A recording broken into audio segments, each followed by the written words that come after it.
काली नजर। माँ, माँ, अरे क्या माँ माँ कर रहा है? बकरी का बच्चा है क्या? अरे माँ, मजाक छोड़ो, मुझे फाइनली वो मेन चौराहे वाली दुकान मिल गई है। अब देखना, आपका बेटा दुगनी स्पीड से पैसा कमाएगा। उफ़ो, ये क्या? मेरी ऑनलाइन मेकअप क्लास चल रही है। इतनी जोर से क्यों बोल रहे हो आप दोनों? अरे मेरी धर्म पत्नी जी, मेकअप क्लास बाद में करना। वो चौराहे वाली दुकान मिल गई है हमको। अरे वाह, रुको, मैं अपनी माँ को फोन लगाकर बता देती हूँ। अरे मैं भी अपने रिश्तेदारों को बता देती हूँ। कितनी खुशी की बात है। हाँ हाँ, मैं भी अपने दोस्तों को बता देता हूँ। 1 हफ्ते बाद रजिस्ट्री है। बस घर में खुशी का मौका था।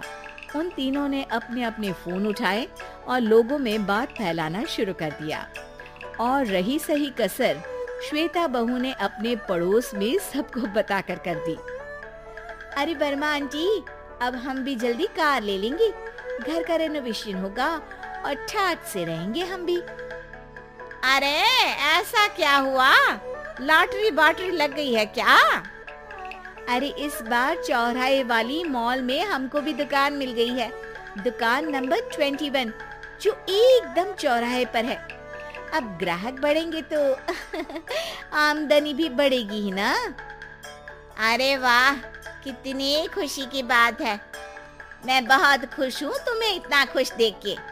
बाकी एक बात कहूँ, सबको मत बताते फिरना। किसी की नजर लग जाएगी तो खुशी की खबर वापस लौट जाएगी।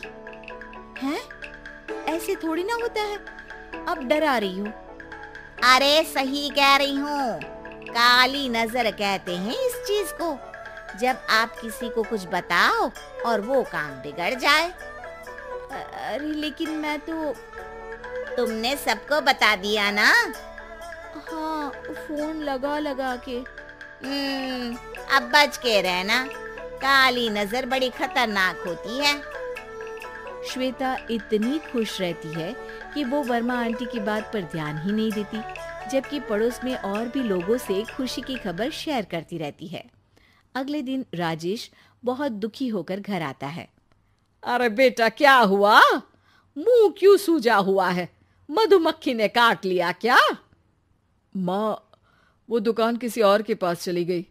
किसी ने ज्यादा भाव लगा दिया। अरे पर बात तो आपसे हुई थी ना उस दुकान वाले की। हाँ, आज मैं टोकन अमाउंट देने गया था, तब मुझे पता चला। कोई आकर सुबह मुझसे पहले ही ज्यादा अमाउंट दे गया। काली नजर। क्या कहा? वर्मा आंटी ने समझाया था कि किसी को बताना मत, वरना काली नजर लग जाएगी। अच्छा, तुम्हें उनकी बात मान लेनी चाहिए थी। उनकी बात मान लेती, लेकिन उसके पहले ही सबको बता चुके थे ना हम तीनों। अरे अगली बार से ध्यान रखेंगे। कोई भी नई चीज होगी तो किसी को नहीं बताएंगे। तीनों कुछ दिन ऐसे ही रहते हैं, पर एक दिन श्वेता को एक मेल आता है। राजेश, मेरा ऑनलाइन मेकअप कोर्स कंप्लीट हो गया। अब मैं खुद का पार्लर खोल सकती हूँ। अरे वाह, अपने मोहल्ले में ही खोलते हैं? ये जो घर के सामने दुकान है ना, वहीं? हाँ, यहाँ सस्ती भी मिल जाएगी। अगले दिन श्वेता वर्मा आंटी के पास जाती है मिठाई का डब्बा लेकर। अरे आओ आओ, कैसे आना हुआ? जोर से नहीं बोलूंगी। वो सामने वाली दुकान है ना, वहां मैं अपनी पार्लर की दुकान खोलने वाली हूँ, उसकी मिठाई है। अरे वाह, बहुत बधाई हो तुमको।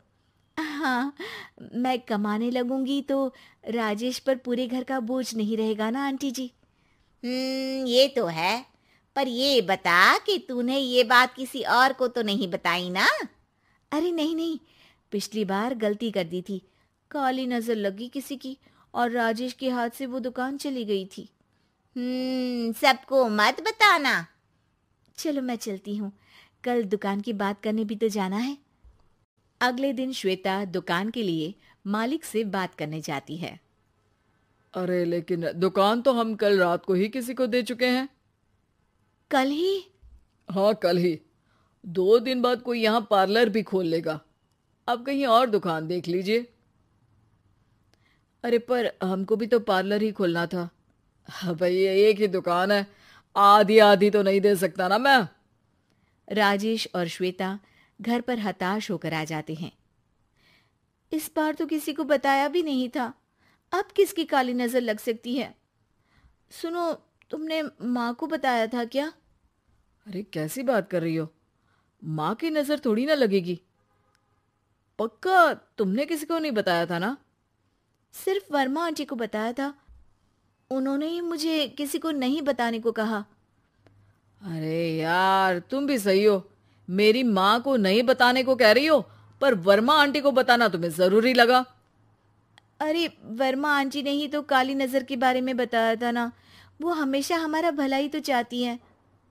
मेरी माँ भी हमारा भला ही चाहती है। अरे पर चिल्ला क्यों रहे हो? बात नहीं कर सकते क्या आराम से? नहीं आता वो आराम से बात करना, और करना भी नहीं चाहता हूं मैं। दुकान जाने का दुख गुस्से में बदल गया था और राजेश और श्वेता में बात बंद हो गई थी। 2 दिन बाद मोहल्ले में पार्लर का इनॉग्रेशन हुआ, जिसमें मोहल्ले के सभी लोगों को बुलाया गया, पर श्वेता, राजेश और माँ नहीं जाते। माँ अंदर आ जाओ, क्या देख रही हो?